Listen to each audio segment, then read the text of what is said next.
Isa sa mga dinarayo tuwing Semana Santa ang Isla ng Bantayan sa Cebu. Ginagawa roon ang tradisyonal na food procession kung saan tampok ang life-size images na nagpapakita ng kwento ng paghihirap ni Jesucristo. Makibalita tayo kay Luan May Rondina ng GMA Cebu.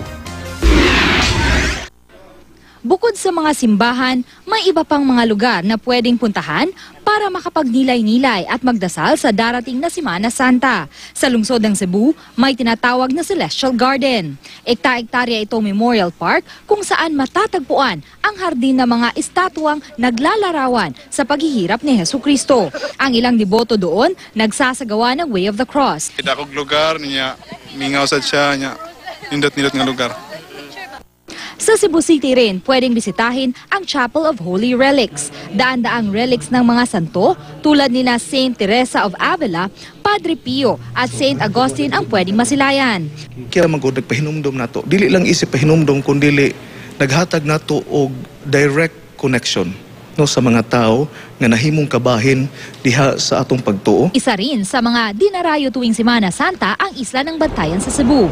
Isa ang isla sa may mga taunang tradisyonal na prosesyon kung saan sakay sa mga karo ang mga life-size image ni Kristo na nagpapakita ng kanyang sakripisyo. Kaya naman ang mga residente kahit na pinsala ng Bagyong Yolanda, todo ang paghahanda para sa Semana Santa. Dinarayo rin ang ilang makasaysayang simbahan sa Pangasinan. Kabilang na ang St. Peter and Paul Parish Church na madalas puntahan ng mga turista tuwing Semana Santa. Gayon din ang St. John the Evangelist Cathedral sa Dagupan City.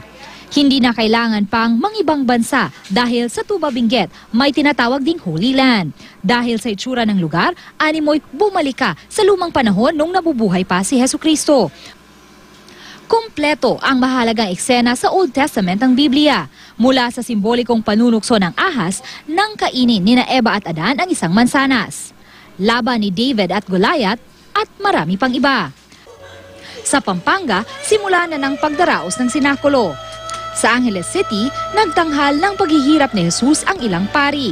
Idaraos ang susunod na mga pagtatanghal sa April 12 sa bayan naman ng Lubao at sa April 13 sa bayan ng Santa Rita. Paalala ng simbahang Katoliko sa publiko, unahin muna ang pagninilay-nilay bago maglibang sa bakasyon.